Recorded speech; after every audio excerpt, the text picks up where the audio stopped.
जय श्री कृष्णा, राधे राधे। आप सभी भक्तों का आपके अपने YouTube चैनल श्री कृष्ण दीवानी में हार्दिक स्वागत है। आज हम सुन रहे हैं कार्तिक मास के तीसरे दिन कार्तिक मास महात्म्य के तीसरे अध्याय की कथा। इसी के साथ हम सुनेंगे कार्तिक मास की 2 कथाएं, तुलसी चालीसा, तुलसी जी की आरती, कार्तिक भगवान की आरती। तो आइए सर्वप्रथम भगवान का स्मरण करते हुए सभी बोलिए ओम नमो भगवते वासुदेवाय, ओम श्री राधा कृष्णाभ्याम नमो नमः। नारद जी ने ब्रह्मा जी से भगवान श्री कृष्ण एवं सत्यभामा का संवाद सुनकर ब्रह्मा जी से फिर से प्रार्थना की और कहा नारद जी ने कि हे पितामह, कार्तिक मास में तुलसी मंजरी और भगवान शालिग्राम की महिमा के बारे में आप विस्तार पूर्वक बतलाइए। तब ब्रह्मा जी ने नारद से कहा कि हे पुत्र, तुलसी मंजरी के सहित भगवान शालिग्राम का चरणामृत घोर पापों से मुक्त कर देता है। जो लोग अपने पितरों का श्राद्ध भगवान शालिग्राम की मूर्ति के समक्ष करते हैं, उनके पितर बैकुंठ धाम को जाते हैं। जो श्रद्धालु भगवान शालिग्राम की प्रतिमा का दान करते हैं, उन्हें पृथ्वी के दान करने का पुण्य फल प्राप्त होता है। आगे ब्रह्मा जी देवर्षि नारद से कहते हैं कि हे देवर्षि, पंचदेव की अलग अलग पुष्पों से पूजा करनी चाहिए। भगवान विष्णु का केतकी के पुष्पों से, भगवान शिव का पूजन बिल्व पत्रों से, रक्त पुष्पों से सूर्य का पूजन करें, धतूरे के पुष्पों से गणेश जी का पूजन करें और देवी भगवती अर्थात शक्ति का पूजन रक्त पुष्पों से करना चाहिए। जो भगवान विष्णु का पूजन कमल से, लक्ष्मी का पूजन मालती एवं चंपा के पुष्पों से करता है, उस मनुष्य को परम पद की प्राप्ति होती है। किंतु जो भक्त भगवान का पूजन तुलसी से करता है, उसकी महिमा तो अकथनीय है, अवर्णनीय है। जो व्यक्ति तुलसी वृक्ष की छाया में अपने पितरों का श्राद्ध करता है, वह अपने पितरों को अक्षय तृप्ति प्रदान करता है। हे पुत्र नारद, तुलसी की माला धारण किए हुए यदि किसी व्यक्ति की मृत्यु हो जाए, तो वह सीधा बैकुंठ धाम को जाता है। तुलसी वृक्ष पर जल चढ़ाना गंगा, यमुना और सरस्वती में स्नान करने के समान पुण्यदायी है। हे वत्स नारद, कार्तिक मास का व्रत रखने वाले को चाहिए कि वह शांत चित्त होकर विधि विधान पूर्वक तुलसी जी का पूजन करे और प्रदक्षिणा करके नमस्कार करके तुलसी जी से इस प्रकार से प्रार्थना करे, कहे कि हे हरिप्रिय, देवताओं ने तुम्हें बनाया है, मुनीश्वरों ने तुम्हारा पूजन किया है, आप मेरे मनोरथ को पूर्ण करो, मैं तुमको नमस्कार करता हूँ। ब्रह्मा जी की इस बात को सुनकर नारद जी ने उनसे पूछा कि हे पितामह, कार्तिक मास में अन्य किस वृक्ष की पूजा की जाती है, यह बताइए। नारद जी का यह प्रश्न सुनकर ब्रह्मा जी ने उनको कहा कि हे पुत्र, आंवले के फूलों एवं पत्तों से भी भगवान का पूजन होता है। आंवले के वृक्ष के नीचे बैठकर भगवान की पूजा करने वाला सोने के आंवले प्राप्त करता है। किंतु हे पुत्र नारद, द्वादशी तिथि को आंवले एवं तुलसी के पत्तों को नहीं तोड़ना चाहिए। जो मनुष्य द्वादशी तिथि को आंवले अथवा तुलसी के पत्तों को तोड़ने का अपराध करता है, वह नरकवासी बनता है। जो मनुष्य कार्तिक मास में तुलसी माला धारण करता है और आंवले का फल खाता है, वह तो जीवन मुक्त हो जाता है। कार्तिक मास के व्रतधारी को ब्राह्मणों को सम्मान करना चाहिए। कार्तिक मास के व्रतधारी को चाहिए कि ब्राह्मणों का सम्मान करने के साथ ही ब्राह्मणों को भोजन, पुष्प, चंदन, पान और दक्षिणा देकर उन्हें प्रसन्न करें। व्रती को यह भी चाहिए कि पूरे मास वह भूमि पर शयन करे और ब्रह्मचार्य का पालन करे, पतल में भोजन करे, प्रभु का संकीर्तन करे और जो समय बच जाए उसके पास, उस समय में वह मौन व्रत धारण करे। ऐसा करने वाला व्यक्ति तेजस्वी होता है। हे पुत्र नारद, जो आंवले के वृक्ष के नीचे बैठकर दिन में एक बार भोजन करता है, उसके वर्ष भर के पाप नष्ट हो जाते हैं।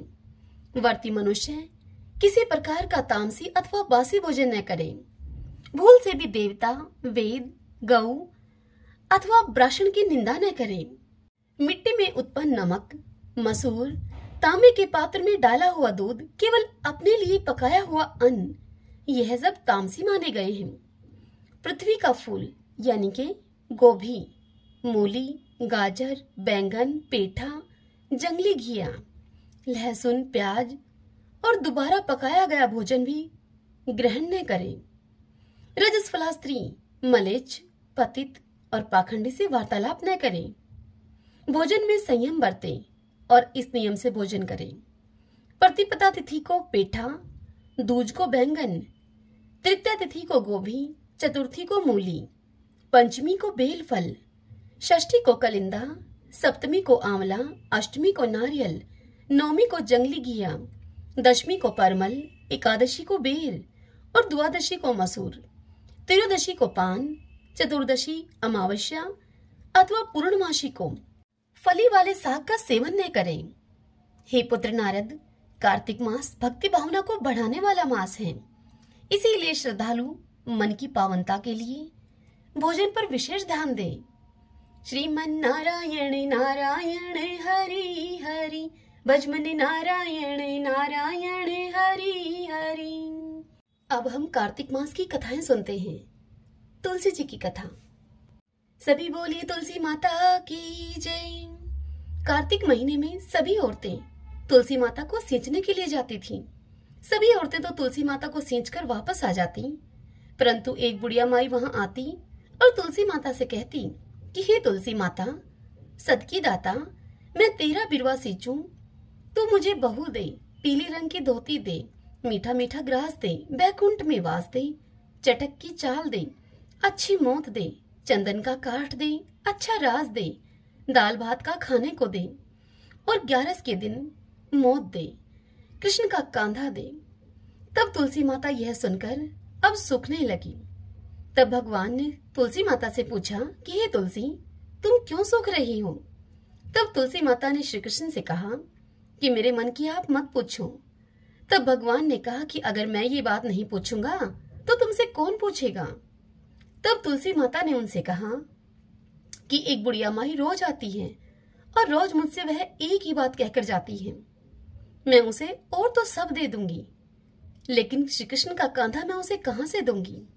यह सुनकर श्री कृष्ण हंसे और बोले कि जब वह बुढ़िया माई मरेगी तब मैं उसे अपने आप कांधा दे आऊंगा, तुम उस बुढ़िया माई से कह देना।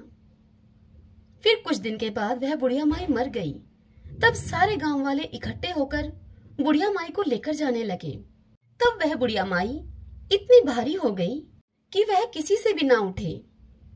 तब सभी कहने लगे कि यह तो इतनी पूजा पाठ किया करती थी, पाप नष्ट होने की माला फेरती थी, और फिर भी यह भारी कैसे हो गई?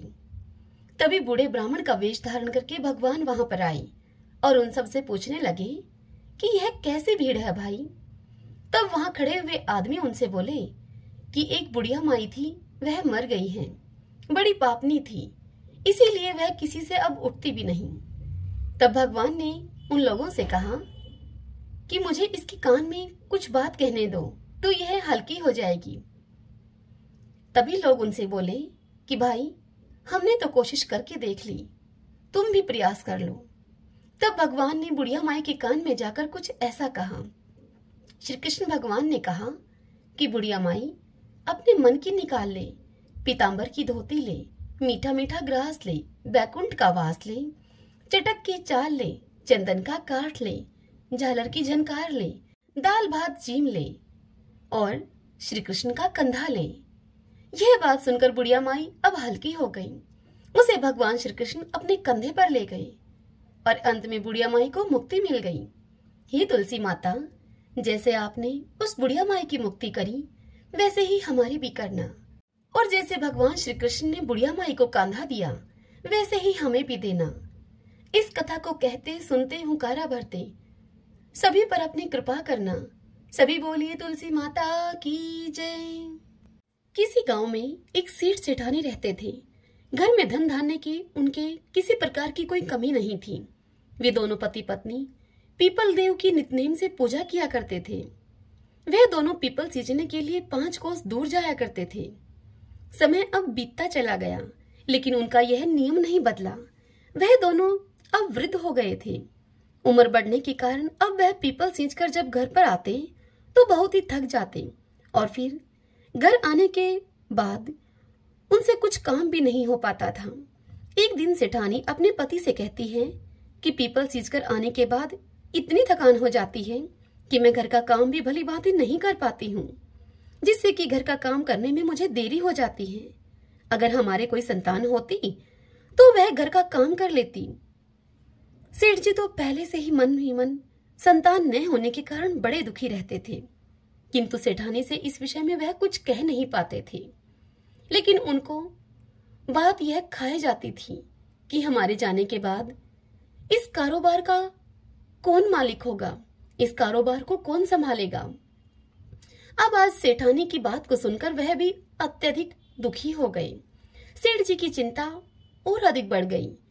सेठ जी को इस प्रकार चिंता में डूबा हुआ देखकर एक दिन सेठानी ने दाई को अपने घर पर बुलाया और उससे कहा कि तुम सेठ जी से जाकर कह दो कि मैं मां बनने वाली हूं और यही बात गांव में हर जगह फैला दो। गांव के लोगों की औरतों को भी कह दो। अगर तुम ऐसा करोगी तो मैं तुम्हें बहुत अधिक धन दूंगी और नौलखा हार भी दूंगी। दाई सेठानी की बात को सुनकर लालच में आ गई और फिर दाई ने वैसा ही किया जैसा कि सेठानी ने उसे करने के लिए कहा था। और फिर जब 6 महीने बीत गए तब सेठानी ने गोद भराई का कार्यक्रम रखा और फिर गांव में न्योता दिया गया। तत्पश्चात सेठानी ने दाई को फिर से बुलाया और उससे कहा कि मेरे 9वां महीना जब पूरा हो जाए तब तुम किसी के घर में भी बच्चा पैदा हो, उस बच्चे को लाकर मेरे घर में रुला देना।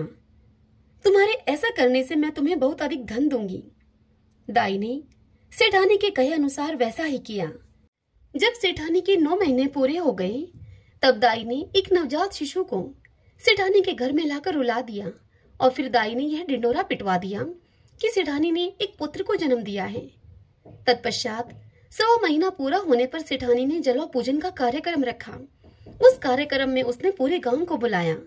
जब जलवा चूड़े की रस्म होने लगी तब लोगों ने उससे पूछा कि तुम्हारा बच्चा कहाँ है सेठानी। तब सेठानी कहने लगी कि यह पूजा मैं कटार के साथ करूंगी, कुंवर साहब को नजर लग जाएगी, इसीलिए उसे अभी बाहर नहीं निकालेंगे। और इसी प्रकार 5 से 6 साल बीत गए। गांव के किसी भी व्यक्ति या किसी भी औरत ने कुंवर साहब को नहीं देखा था। फिर एक दिन सेठानी सेठ जी से कहती है कि मेरा बेटा पढ़ने के लिए काशी जी जाएगा। सेठानी की यह बात सुनकर सेठ जी उससे कहते हैं कि मैंने तो आज तक तेरे बेटे को ही नहीं देखा है, कहाँ है तेरा बेटा? जिस बेटे को मैंने आज तक नहीं देखा उसे काशी जी में कैसे भेजूंगा पढ़ने के लिए? यह सुनकर सेठानी बोली कि जैसा मैं बोल रही हूँ आप वैसा ही करिए। पूरे गांव में आप यह बात बता दीजिए कि हमारा बेटा काशी जी पढ़ने के लिए चला गया है। सेठ ने सेठानी के कहे अनुसार सारे गांव में ऐसा ही बोल दिया। अब ऐसे ही समय बीतता गया। फिर एक दिन सेठानी सेठ जी से बोली कि हमारा बेटा अब 16 वर्ष का हो गया है, उसकी शादी करनी है। आप एक सुंदर सुशील कन्या को देखकर मेरे बेटे की शादी करवा दो और घर में बहू ले आओ। सेठानी की इस बात को सुनकर सेठ जी गुस्से में उससे बोले कि तुम क्यों मेरे बुढ़ापे पर मिट्टी फेंक रही हो?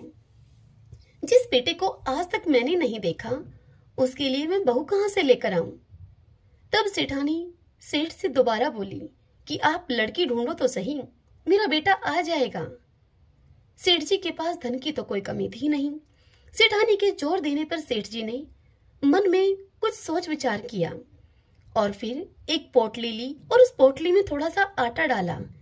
पोटली को बांधने से पहले उन्होंने उस पोटली में सोने की कुछ मोहरें डाल दी और लड़की ढूंढने के लिए अब सेठ जी चल पड़े। चलते चलते वह एक गांव में पहुंचे जहां पर कुछ लड़कियां खेल रही थीं। सेठ जी अब थक गए थे और उन लड़कियों के खेल को देखने की इच्छा से वे उन लड़कियों के पास ही बैठ गए।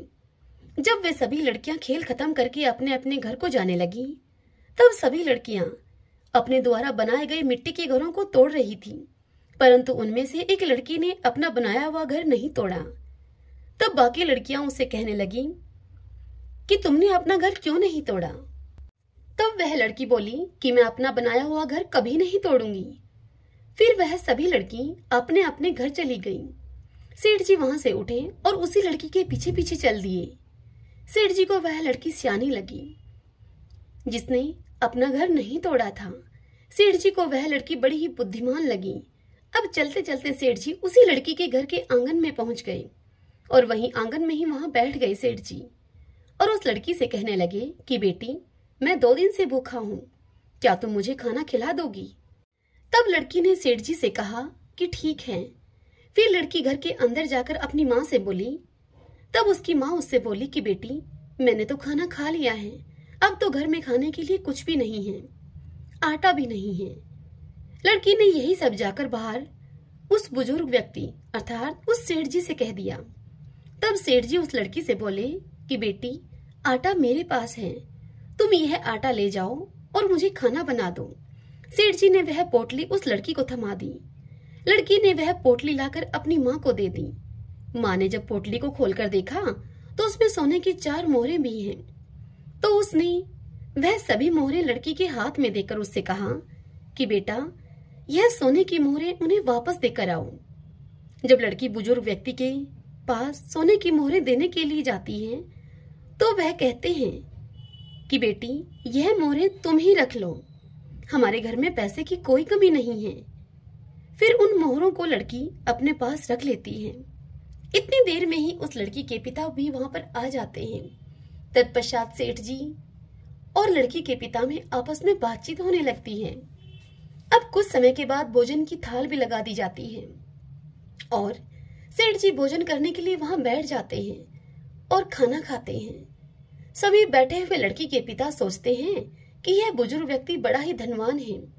अब जैसे ही सेठ जी खाना खाकर उठते हैं तब उस लड़की के पिताजी उनसे पूछते हैं कि आप आगे कहाँ जा रहे हैं? तब सेठ जी उनसे बोलते हैं कि मैं अपने लड़के की शादी के लिए लड़की देखने के लिए जा रहा हूँ। मेरा लड़का काशी जी पढ़ने के लिए गया हुआ है, वह 12 वर्ष के बाद लौट कर आएगा। यह सुनकर लड़की के पिता ने अपने मन में विचार किया कि यह व्यक्ति बड़ा ही धनवान है और लड़के की शादी कराने के लिए लड़की भी ढूंढ रहा है। क्यों ना मेरी लड़की का विवाह इसके लड़के से हो जाए। मेरी लड़की इनके घर में जाएगी तो बड़ा सुख पाएगी, राज रचेगी। यदि यह विवाह हो जाए तो कितना अच्छा हो। तत्पश्चात लड़की के पिता ने उस बुजुर्ग अर्थात उस सेठ जी से कहा कि यदि आपको ठीक लगे तो आप अपने बेटे का विवाह मेरी बेटी से करवा दीजिए। यह सुनकर सेठ जी बड़े ही खुश हुए और फिर एक नारियल और 1.25 रुपए का शगुन उस लड़की को दे दिया। तत्पश्चात सेठ जी लड़की के पिताजी से बोले, मेरा बेटा काशी जी पढ़ने के लिए गया है और वह 12 वर्ष के बाद लौट कर आएगा। तब लड़की के पिता ने कहा कि कोई बात नहीं है। तत्पश्चात सेठ जी ने घर जाकर सारी बात सेठानी को बताई। कुछ दिन बीत जाने पर सेठानी ने सेठ जी से कहा कि अब विवाह करा के उस लड़की को अपने घर पर ले आओ। तब सेठ जी उससे कहने लगे कि यही तो मन में चिंता का विषय है कि शादी कैसे होगी। तब सेठानी बोली कि शादी खांडे के साथ होगी। खांडा तलवार को कहा जाता है। तब सेठ जी फिर से लड़की के घर गए और वहां जाकर उनसे शादी के विषय में बात करते हुए कहते हैं कि मेरा बेटा अभी नहीं आ सकता, वह अभी काशी जी पढ़ने के लिए गया है। 12 वर्ष पूरे होने पर ही वह लौटेगा, अभी उसे आने में समय लगेगा। यदि आप राजी हो तो मैं अपने बेटे के स्थान पर यह खांडा रख दूंगा और यह शादी संपन्न हो जाएगी। पुराने जमाने में लोग ऐसे ही शादियां कर दिया करते थे। असली कीमत तो आदमी के वचन और जुबान की होती है। सेठ जी की बात को सुनकर लड़की के पिता ने खूब सोच विचार करके लड़की की शादी खांडे के साथ करवा दी। तत्पश्चात सेठ जी बहू को लेकर अपने घर को लौटे। सेठानी बहू को देखकर बड़ी खुश हुई, फूली न समाई। जब सेठ सेठानी पीपल सींचने के लिए जाते तो बहू पीछे से इस घर का सारा काम निपटा लेती और सेठ सेठानी के घर वापस आने पर वह बहू उनके लिए खाना बनाकर तैयार रखती थी और फिर उनके लिए खाना परोसती। तत्पश्चात वह बहू अपनी सास के पैरों की खूब मालिश करती और उनकी खूब सेवा करती और प्रेम के साथ उनके साथ उस घर में रहती। यह सब करते करते अब ऐसे ही 1 वर्ष बीत गया। फिर एक दिन जब सेठ सेठानी पीपल सींचने के लिए गए हुए थे तब उनके घर की आग बुझ गई। बहू जब आग लेने के लिए पड़ोस के घर में गई तब बहू ने पड़ोसन से जाकर कहा कि मुझे थोड़ी सी आग दे दो, मेरे सास ससुर आने वाले होंगे, मुझे उनके लिए जल्दी से खाना भी बनाना है। तब पड़ोसन ने उस बहू से पूछा कि तुम किसकी बहू हो। तब वह बहू कहने लगी कि मेरे पति काशी जी पढ़ने के लिए गए हैं। यह सुनकर पड़ोसन बहू से बोली कि सेठ सेठानी की तो कोई औलाद ही नहीं है, ये तुमसे झूठ बोल रहे हैं, ये तुझे ऐसे ही काम करने के लिए लेकर आए हैं। और इस प्रकार की बातें कहकर पड़ोसन ने उस बहू के कान भर दिए। फिर बहू ने घर आकर बिना मन के ही खाना बनाया, सारे जेवर उतार दिए और बिना श्रृंगार किए हुए पुरानी साड़ी पहन ली। जब सास ससुर पीपल सींचकर घर को लौटे तब उन्होंने देखा कि आज तो घर का कोई काम नहीं हुआ है। तत्पश्चात उन्होंने बहू से खाना मांगा। बहू ने खाना ला कर दिया। जब उन्होंने खाना खाया तो खाना बिल्कुल फीका था, बिल्कुल बेस्वाद खाना था, उसमें नमक मिर्च कुछ भी नहीं था। तब उन्होंने बहू से पूछा कि बहू आज क्या बात है, बहू आज खाना बिल्कुल फीका सा है। तब बहू ने उत्तर दिया कि आपको तो आज ही खाना फीका मिला है, मेरी तो पूरी जिंदगी ही फीकी है। तब सेठानी पूरी बात समझ गई कि आज इसके किसी ने कान भरे हैं, सब कुछ इसको बता दिया है। अब सेठानी सारी बात देखते समझते हुए चुप रहती है। फिर दूसरे दिन सेठ सेठानी पीपल सींचने के लिए जाने लगते हैं। तब बहू कहती है कि आपने मुझे 6 कोठों की तो चाबी दे रखी है, 7वें कोठे की चाबी मुझे क्यों नहीं दी है, मैं कौन सी बहू हूं आपकी। तब सेठानी उससे बोली कि नहीं बेटा, ऐसी बात नहीं है, मैंने तो ऐसे ही यह चाबी तुम्हें नहीं दी थी। और फिर सेठानी 7वें कोठे की चाबी भी बहू को दे देती है और बहू को पड़ोसन से बात करने के लिए मना करती है। और फिर वह दोनों पीपल सींचने के लिए चले जाते हैं। अब पीपल सींचते समय भगवान विष्णु का नाम लेते रहे, वह माता लक्ष्मी का नाम लेते रहे। वह दोनों भक्ति भाव से भगवान विष्णु और माता लक्ष्मी की भक्ति, बार बार उनके नाम का उच्चारण करना, उन्हें भोग लगाना, यह तो उन दोनों की दिनचर्या का हिस्सा था। लेकिन उस दिन उनके मन में बहू के घर से जाने का डर भी था, उनकी आंखों में नमी थी और चिंता भी थी। वह बार बार बोल रहे थे कि भगवान आप ही हमारी लाज रखना। भगवान सदैव अपने भक्तों पर दयालु रहते हैं। वह भक्तों के दुखों में दुखी होकर स्वयं उसका निवारण करने के लिए आ जाते हैं। उधर सास ससुर के घर से जाते ही बहू जल्दी जल्दी काम निपटाकर पहले कोठे को खोलकर देखती है तो उस कोठे में, उस कमरे में खूब सुंदर सुंदर कपड़े थे। बहू उन कपड़ों को पहन पहन कर देखती है और खूब खुश होती है। इसी तरह बहू ने दूसरे कोठे को खोला, उसमें बहुत सुंदर सुंदर गहने भरे थे। अब बहू ने रोज रोज नए नए कपड़े गहने पहनना शुरू कर दिया। सास ससुर के आने से पहले वह उन कपड़ों और गहनों को उतार कर वापस रख देती थी। इसी तरह तीसरे कोठे में स्वादिष्ट व्यंजन थे। वह अपनी पसंद की मिठाइयां खाती और पूरा दिन खुश रहती थी। बहू ने जब चौथे कोठे को खोलकर देखा तो उसमें भांति भांति के अनाज रखे थे। 5वें और 6ठे कोठे को खोलकर देखा तो उसने देखा कि उस कमरे में हीरे और जवाहरात थे। अब उस सेठानी की बहू इन्हीं सब चीजों में व्यस्त रहकर खूब खुश रहने लगी। लेकिन कुछ दिन के बाद वह इन सब चीजों से ऊब गई। फिर एक दिन उसने 7वें कोठे को खोलकर देखा तो उसमें उसने देखा कि वहां उस कमरे में एक पीपल का पेड़ था और एक मंदिर था। बहू उसी कमरे में बैठ गई। अब थोड़ी ही देर के बाद उस पीपल के पेड़ में से एक सुंदर सा लड़का निकलकर बाहर आया। तब बहू उस लड़के से बोली कि आप कौन हैं? तब वह लड़का बोला कि मैं तुम्हारा पति हूँ। तब बहू ने उससे फिर पूछा कि आप तो काशी जी पढ़ने के लिए गए थे, आप इस कमरे में कैसे आ गए? तब वह लड़का बोला कि मैं तो अभी अभी आया हूँ, परंतु तुम माँ को कुछ मत कहना। उस बहू ने आज तक अपने पति को तो देखा ही नहीं था और वह इसीलिए उस लड़के के कहने पर बहू ने उसे अपना पति मानकर उसके साथ हंसी ठिठोली करने लगी, उसके साथ बातचीत करने लगी। अब तो बहू हर रोज सास ससुर के पीपल सींचने के लिए जाते ही उसी 7वें कमरे में आकर बैठ जाती और अपने पति के साथ खूब समय बिताती। थोड़े ही समय के बाद अब वह बहू गर्भवती हो गई। तब सेठ सेठानी को भला बुरा कहने लगे और बोलने लगे कि अब मैं गांव के लोगों को क्या मुंह दिखाऊंगा, मेरा तो बुढ़ापा ही तूने खराब कर दिया। तब सेठानी बड़े प्यार से अपनी बहू से पूछती है कि बहू यह किसका बच्चा है? तब वह बहू सेठानी से बोली कि माँ यह आपके बेटे का है। वह काशी जी से अपनी पढ़ाई पूरी करके वापस लौट आए हैं। तब यह सुनकर सास ने कहा कि बहू, तूने तो मुझे आज तक इस बारे में कुछ बताया ही नहीं।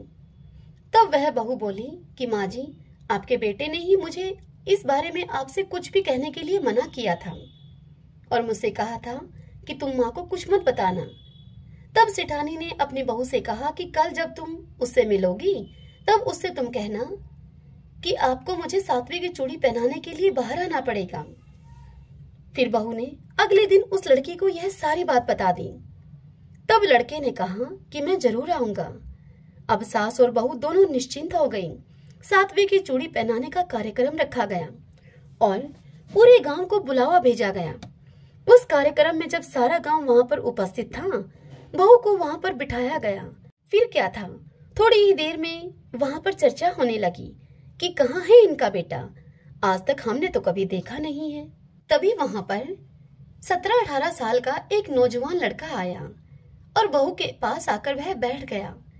गांव के सभी लोग उसे देखकर चौंक गए और उसे टकटकी लगाकर देखते ही रह गए और फिर कहने लगे कि यह लड़का तो कितना सुंदर है, यही कारण है कि सेठानी इसे छिपाकर रखती थी। तत्पश्चात कार्यक्रम जब पूरा हुआ, वह लड़का वापस जाने लगा। तब बहू ने उससे कहा कि आप कहाँ जा रहे हैं? तब वह लड़का बोला कि मुझे जाना पड़ेगा। जैसे ही वह लड़का सातवें कमरे में गया, बहू उसके पीछे पीछे गई। वह लड़का पीपल के पास पहुंचकर जैसे ही सांप की केचुली पहनने लगा, तब उस बहू ने तुरंत ही उस केचुली में आग लगा दी। आग लगने से लड़के के शरीर में अब जलन होने लगी। बहू ने लड़के के शरीर पर दूध डालकर उसकी जलन को शांत किया। फिर वह लड़का, बहू और सेठ सेठानी मिलकर एक साथ एक ही घर में रहने लगे। इस तरह उस लड़की के तेज भाग्य से सेठ सेठानी को अपना बेटा मिल गया। हे मेरे पीपल देवता, जैसी कृपा आपने उस लड़की और सेठ सेठानी पर की, वैसी ही कृपा आपकी यह कथा जो भी कहे, सुने, सुनाए और ओंकारा भरे, उन सब पर करना। सभी बोलिए पीपल देव महाराज भगवान विष्णु की जय। तुलसी चालीसा का श्रवण करते हैं। जय जय तुलसी भगवती सत्यवती सुखदानी, नमो नमो हरि प्रियसी श्री विंदा गुण खानी। जय नंदनी जग पूजिता विश्व पावनी देवी, जयति पुष्प सारा सुरभि देहु अमर वर अम्ब। श्री हरि शीश विराजनी देहु अमर वर अम्ब, जनहित हे वृंदावनी अब जन करहु विलंब। धन्य धन्य श्री तुलसी माता, महिमा आगम सदा श्रुति गाता। हरि के प्राण हूँ से तुम प्यारी, हर ही हेतु किन हो तप भारी। जब प्रसन्न हव दर्शन दीनो, तब कर जोरी विनय अस कीनो। हे भगवन कंत मम हो, दीन जाने जन छाड़ हो छोहू। सुनि लक्ष्मी तुलसी की बानी, दिन हो शाप क्रोध पर आनी। अस अयोग्य वर मांगन हारी, हो विटप तुम जड़ तनु धारी। सुनी तुलसी ही शाप योति ठामा, करहूँ बास तहु नीचन धामा। दियो वचन हरि तब तत्काला, सुनहु सुमुख जन हो बिहाला। समय पाई हव हो पति तोरा, पूजी हो आस बचन सत्य मोरा। तब गोकुल में गोप सुदामा, तासु भई तुलसी तू बामा। कृष्ण रास लीला के माही, राधे शकियो प्रेम लखनाही। दिया शाप तुलसी तत्काला, नर लोकहि तुम जन्महु बाला। भयो गोप वह दानव राजा, शंख चूड़ नामक सिर ताजा। तुलसी भई तासु की नारी, परम सती गुण रूप अगारी। असद्व कल्प गीत जब गयो, कल्प तृतीय जन्म तब भयो। वृंदा नाम भयो तुलसी को, असुर जलंधर नाम पति को। करी अति द्वंद अतुल बल धामा, लिन्हा शंकर से संग्रामा। जब नित सन्य सहित शिव हारे, मरहि न तब हर हर ही पुकारे। पतिव्रता वृंदा थी नारी, कौ न सके पतहि गनहारी। तब जलंधर ही भेष बनाई, वृंदा डिग हरि पहुँचयो जाई। शिव हित लही करी कपट प्रसंगा, कियो सतीव धर्म ते ही भंगा। भयो जलंधर कर संहारा, सुनी वृंदा उर शोक अपारा। तिहि क्षण दियो कपट हरि टारी, लखी वृंदा दुख गिरा उचारी। जलंधर ही जस हत्यो अभीता, सोई रावण हव हरि सीता। अस प्रस्तर सम हृदय तुम्हारा, धर्म खंडी मम पत ही सहारा। यही कारण लेहि शाप हमारा, होवे तनु पाषाण तुम्हारा। सुनी हरि तुरत ही वचन उचारे, दियो शाप तुम बिना विचारे। लखियो न निज कर तूति पति को, छलन चाह्यो जब पार्वती को। जड़मति तुहु अस हो जड़ रूपा, जग में तुलसी विटप अनूपा। धरवै रूप हम शालिग्रामा, नदी गंड की बीच ललामा। जो तुलसी दह हम ही चढ़ाई है, सब सुख भोगी परम पद पाई है। बिनु तुलसी हरि चलत शरीरा, अतिशय उठत शीश उर पीरा। जो तुलसी दल हरि शिव धारत, जो सहस्त्र घट अमृत डारत। तुलसी हरि मन रंजनि हारी, रोग दोष दुख भंजनि हारी। प्रेम सहित हरि भजन निरंतर, तुलसी राधा में नहीं अंतर। सभी बोलिए तुलसी माता की जय। आइए भक्तजनों, अब हम तुलसी माता की आरती और कार्तिक भगवान की आरती करते हैं। जय जय तुलसी माता, जय जय तुलसी माता। सब जग की सुख दाता, वरदाता, जय तुलसी माता।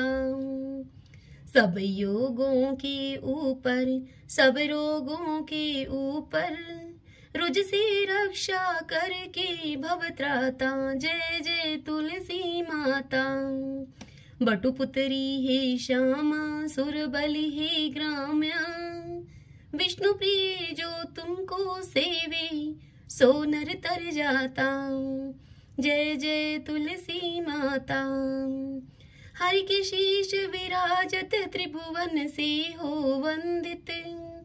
पतित जनों की तारिणी विख्याता, जय जय तुलसी माता।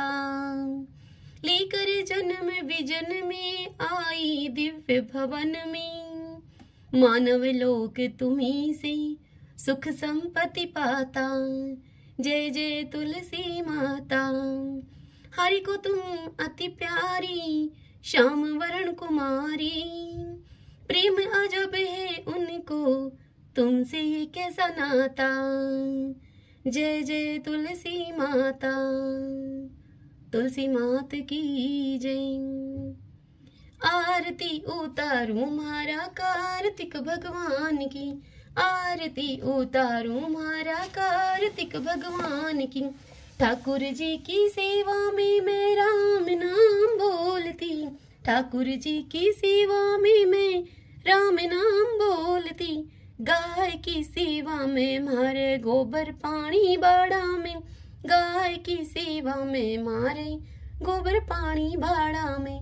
तुलसी की सेवा में मारे तुलसी फल फूल आंगन में, तुलसी की सेवा में मारे तुलसी फल फूल आंगन में।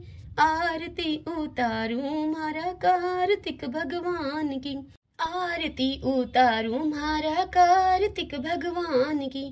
ठाकुर जी की सेवा में मैं गंगा जल से नहावती, ठाकुर जी की सेवा में मैं गंगा जल से नहावती। गाय की सेवा में मारे दूध दही बिलोना में, गाय की सेवा में मारे दूध दही बिलोना में। तुलसी जी की सेवा में मारे बरकत है घर आंगन में, तुलसी जी की सेवा में मारे बरकत है घर आंगन में। आरती उतारूं मारा कार्तिक भगवान की, आरती उतारूं मारा कार्तिक भगवान की। ठाकुर जी की सेवा में तिलक लगो मारा माथा में, ठाकुर जी की सेवा में तिलक लगो मारा माथा में। गाय की सेवा में मारे घी धरो है घिलड़ी में, गाय की सेवा में मारे घी धरो है खिलड़ी में। तुलसी जी की सेवा में मारे दीवा बाती क्या राम। तुलसी जी की सेवा में मारे दीवा बाती क्या राम। आरती उतारूं हरा कार्तिक भगवान की। आरती उतारूं हरा कार्तिक भगवान की। ठाकुर जी की सेवा में माखन मिश्री डोना में। ठाकुर जी की सेवा में माखन मिश्री डोना में। गाय की सेवा में मारे छाछरा पड़ी थाली में। गाय की सेवा में मारे छाछरा पड़ी थाली में। तुलसी जी की सेवा में मारे अखंड सुहाग साथ में। तुलसी जी की सेवा में मारे अखंड सुहाग साथ में। आरती उतारूं हरा कार्तिक भगवान की। आरती उतारूं हरा कार्तिक भगवान की। ठाकुर जी की सेवा में मैं नित उठ मंदिर जावती। ठाकुर जी की सेवा में मैं नित उठ मंदिर जावती। गाय की सेवा में मैं नित उठ के भुआरी लगावती। गाय की सेवा में मैं नित उठ कर भुआरी लगावती। तुलसी जी की सेवा में नित जल से चूं क्यारी में। तुलसी जी की सेवा में नित जल से चूं क्यारा में। आरती उतारूं मारा कार्तिक भगवान की।